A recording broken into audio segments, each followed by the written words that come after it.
Welcome to TalkArt. I'm Holly Van Hart, and I'll be your host as we delve into the fascinating world of Silicon Valley's finest artists. TalkArt is sponsored by Silicon Valley Open Studios. Every year, during the first 3 weekends of May, hundreds of local artists open our studios to the public.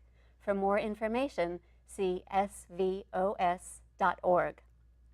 Our guest, Carol Aaron, is an encaustic painter, teacher, and photographer.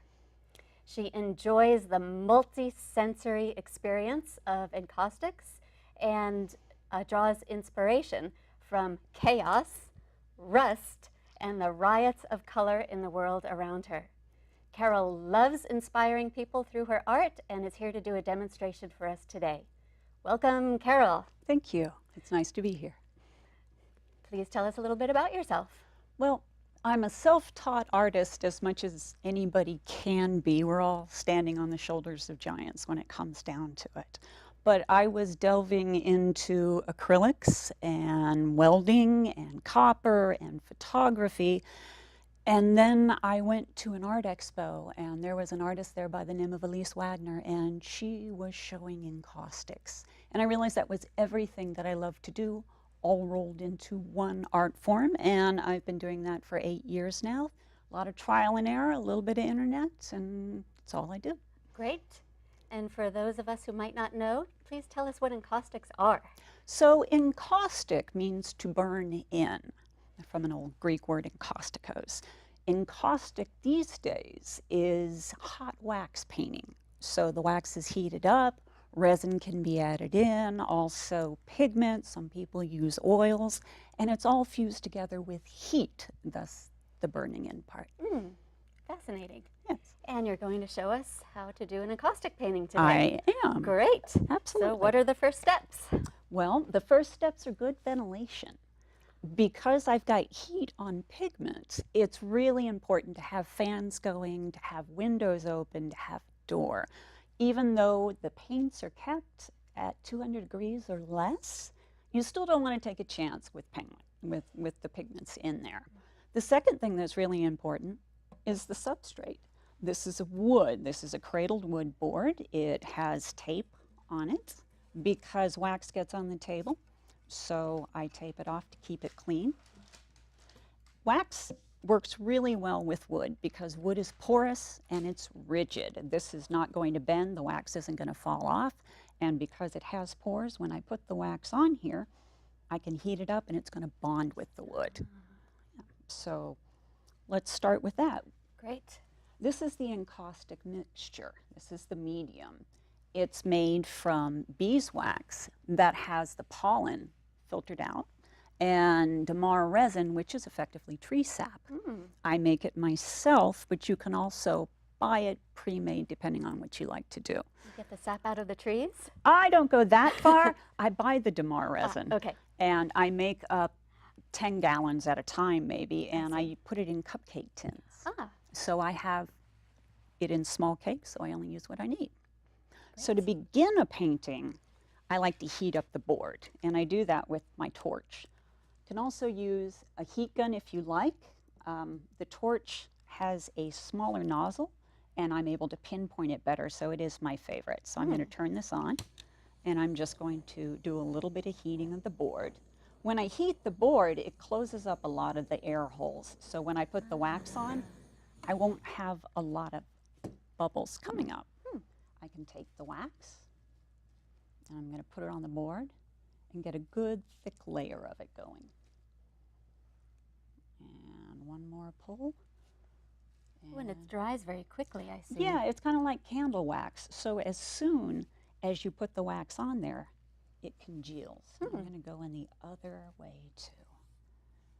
So I have this lovely wax on there, but it's not bonded yet. And that's what the torch is for. I'm going to fuse this wax. And on this very first layer, I'm going to heat it up so it goes all the way to the liquid form. And what that does is it sinks in to the wood, and it makes a really strong bond. All right, so once I've got this fused, I can turn the board.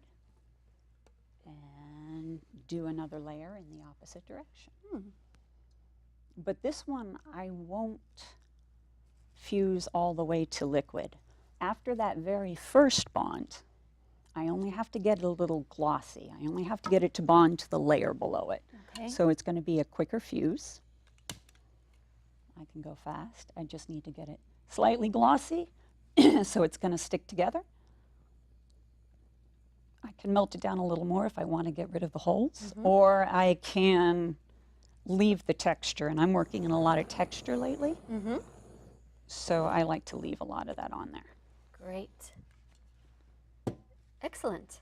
Yes. And before we go to the next step, you're going to show us some images of your early work. Yes. Yeah, great. So I moved to California in 2012, and we were living on the East Coast, and I was living by my sister, and I loved it. As adults, we got to form a really strong bond. But my oldest son lived out here, and his family was here, so we moved from the East Coast to the West Coast, and I started thinking about family. So in 2013, when I got my studio, I began playing with the idea of how does family relate? What do we do together? How do we talk? And what do we think? And form a bond as a unit. So that all came out in the very first images that I did here. Great.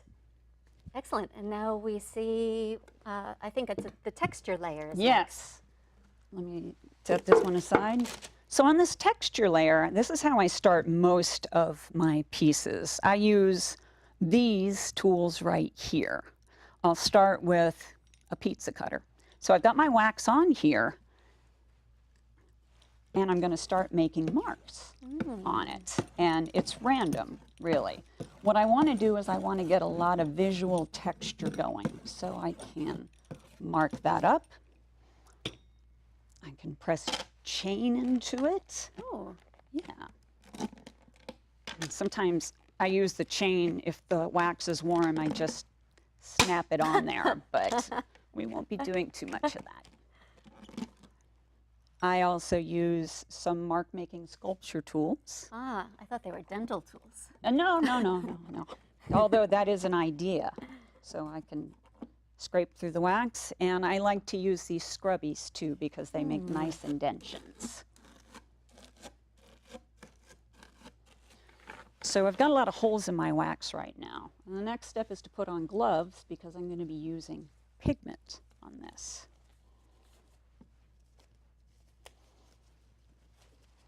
This is a blender stick from R&F Encaustics, and it is linseed with a little bit of wax. It melts really easy, and I'm going to rub it on here. It's going to make it shiny for a moment, but it's going to be easy to release the pigment from the top, and you'll understand that in just a minute.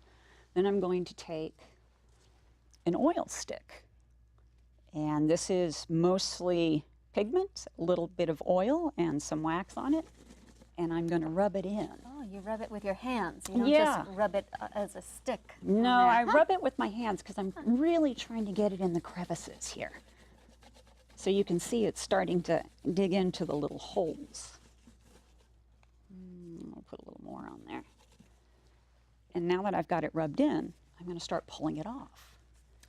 And what you see is we have this lovely textury beginning of a painting. This may or may not show through at the end of the painting, but it starts my creativity process. The randomness of it, I can start formulating exactly what it is I'd like to do if I'm not sure how the painting is going to go. So I've got that wiped down. I'm going to do a very gentle fuse so everything stays in the right place. And now that it's fused, I'll do a very thin layer of wax because I don't want to obfuscate it. If I put too much wax on, it's going to get really murky. So it's just a very light layer of wax. That blowtorch gets a lot of use. It does, it does. I started out using a heat gun, but it takes a lot longer, and I can't adjust the heat as much as I would like. So I find that the torch is much easier and better. And that is my second step. Ooh, what a lovely start. Thank you. And you have some more images that you're going to introduce us to. Yes, I do. Yeah. So the next set of images are the grays. In 2015, last year, I took on the challenge of painting with limited color. Usually, you can see the paintings behind me. I use a lot of bright colors, but I thought it would be a good challenge.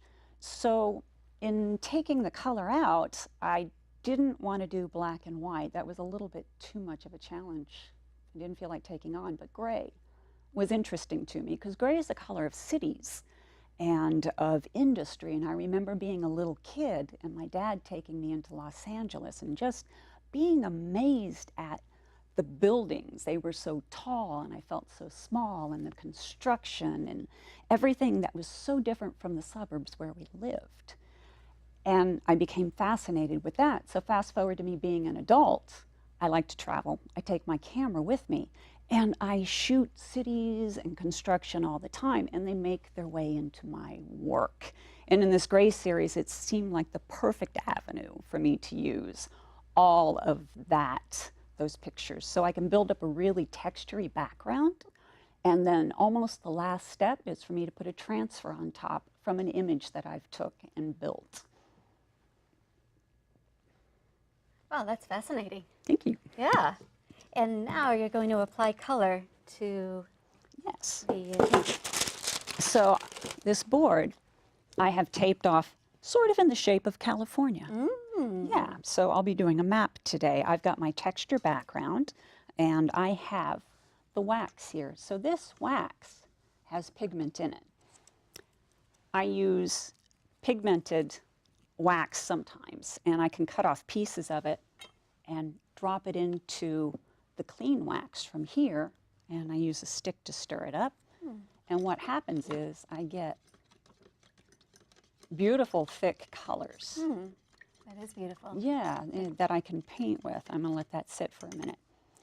So in order to start this layer, I'm going to just start dabbing on wax, colored wax in different places. It's a random thing at best. And I'm not going to put too much on. I'm going to try to make a sort of even layer with several different colors. Try to get this in here. And then I'm going to fuse it. Just a gentle fuse, because once again, I want to keep all that lovely texture.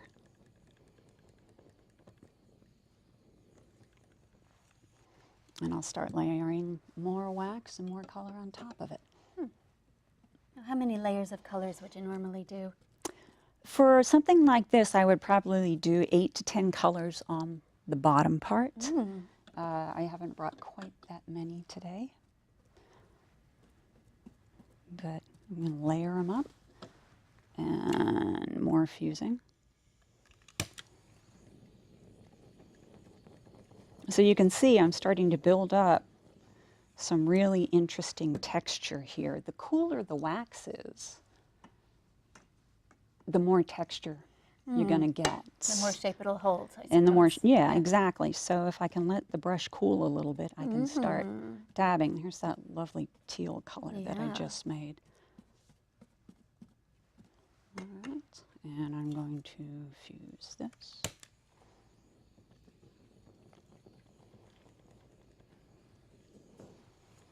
And then I'm going to seal it with a very thin coat of the encaustic medium.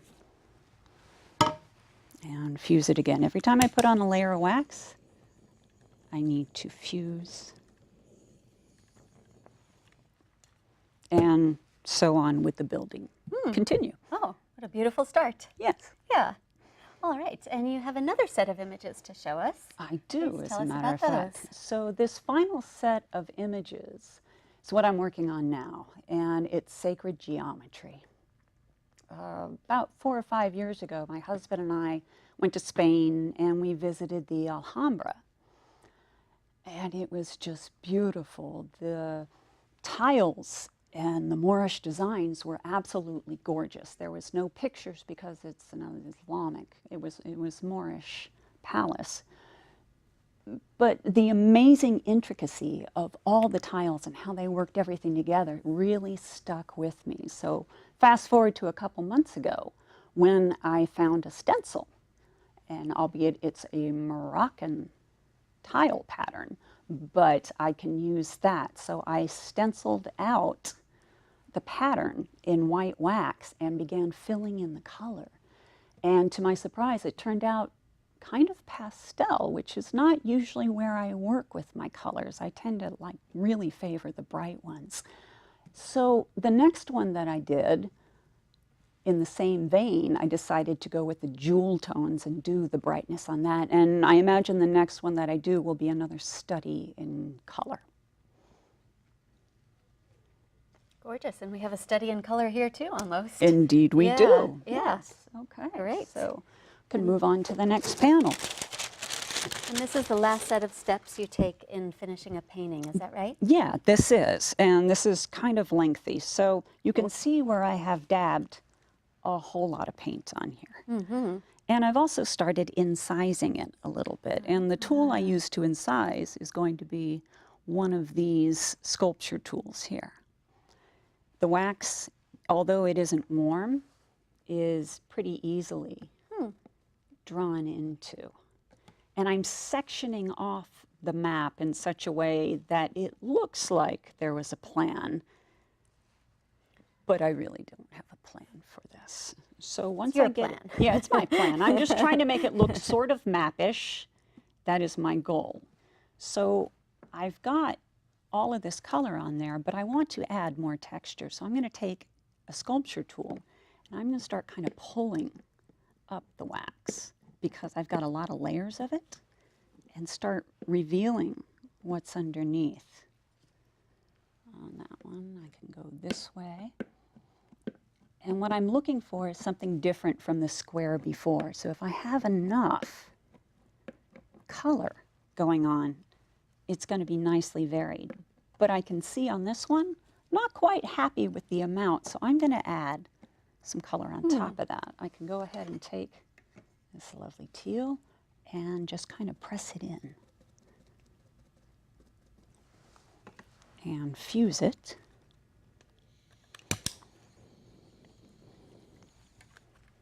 I'll let that cool for a second. I can take my tool and I can start making a little bit of texture in there and scraping a bit. So move it around and push it in if I want, in order to differentiate it from all these other lovely squares I've got. And I can put the wax on there, because if you use enough pressure, it'll stay, as well as heating it up. I can dab some more on top, let's say of this one over here. So those are the options. It's either scraping back or adding on to. I'm also going to be incising my lines to make sure that they show up rather nicely. I'm going to put some yellow on this and fuse that as well. Let that one cool while I scrape this one back and see what that looks like underneath. So some I'll leave flat and just leave the texture, and some I'll go back to these kind of tools and start really making them look interesting. Wow. Yeah. And we'll scrape back some of that so it stays. Let's do one more right here. Put some white on there. Just halfway. A little bit of this lovely violent green. I can also use my torch to sort of blend the colors a little bit. I can heat it up enough to where it's going to bleed through and get me yet another look going right there. So I've got my squares, but I want to highlight them a little bit more. And I've got a red and a black, which I'm going to use. And I'm not going to use a standard brush because the brushes are a little bit too thick, but I can get it on the stick and I can go between my lines and start differentiating each one of my states and highlighting the edges. So you can see where one stops and where one starts. And it's not a finite thing. It's more of a random thing. I go by feel. Yeah, it makes very interesting lines using that stick. Yeah, and I can do that with the black. I also do it with the red. I try to use a couple colors that I haven't used in the actual painting. Pull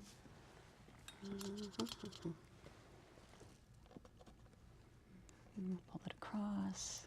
Is there a limit to how many layers you can do, or No. No. Oh. No, there isn't a limit. I've had paintings with up to 50 layers Wow. on them. You can make them very thick, and I use cradled wood so they aren't as heavy as they probably look like they might be. Oh, okay. Yeah.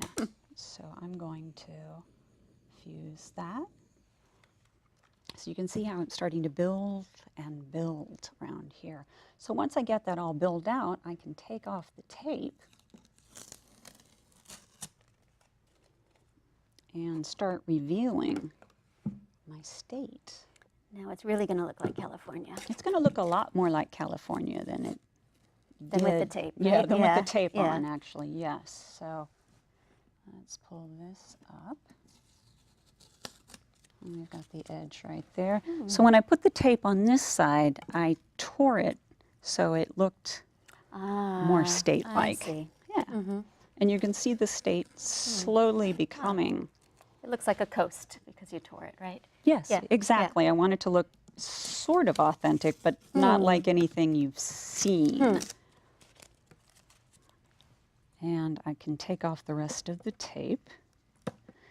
It's just standard blue painter's tape. There's nothing so special about it, but it doesn't stick on the wax, so it's nice to have something I can pull up fairly easily. And I've got that, and I would go through and finish off squaring this off, and then probably take some other colors and start going along the edges too. And briefly, can you tell me, when the painting's all done, how does somebody care for an encaustic painting? So encaustic paintings, in the first 6 months of their life, get something called bloom. And bloom is just the humidity and the moisture leaving the wax. So the best way to take care of it is to buff it with a lint-free cloth, just if it looks a little dusty or if it looks a little kind of opaque. Either that, or you can use your hand, as long as you don't have any rings on. And once you rub your hand across it, That takes the bloom away. takes the bloom away, and it's shiny again. And after 6 months or so, it's not going to smell as good and beeswaxy as usual, but it's going to be very shiny, and it's archival, and it's temperature resistant. So it's going to be good from 25 degrees all the way up to 125 degrees. Wow. As long as it's not held or hung in direct sunshine. Great. Yes. Great. This is gorgeous. Thank you. So very briefly, can you tell us where we could see your work in person? Yes. My work is showing at the main gallery in Redwood City, and right now at Brick Monkey in Redwood City as well. Great. Yes, and of course at SVOS next May. Awesome. Yes. Excellent. Excellent. And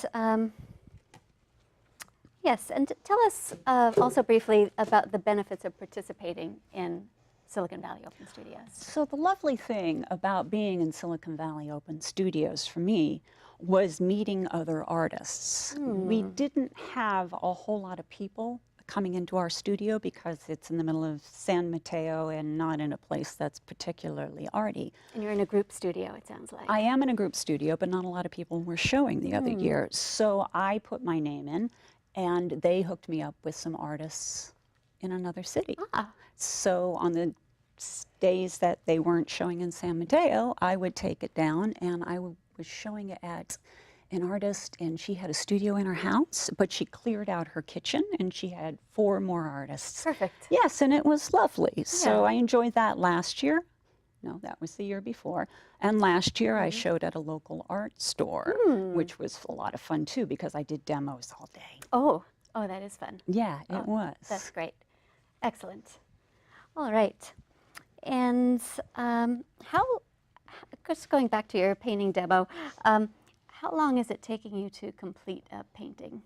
That's kind of hard to say. I never finish a painting in one day. I usually work on 2 at a time. If this board gets hot, I have another board that I'll start working on to let this one cool down, because if the board gets too hot, what happens is it all melts and you get this big mushy kind of unsubstantial mess of wax.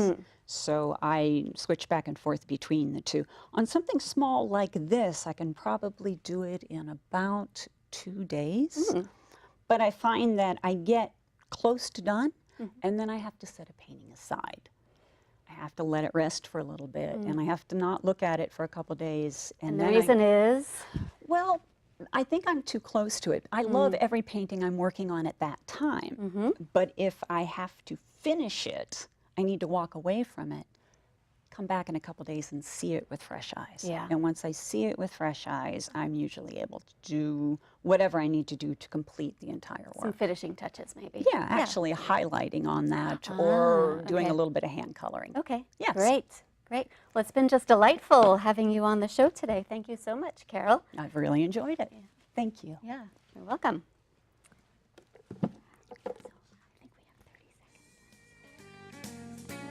So we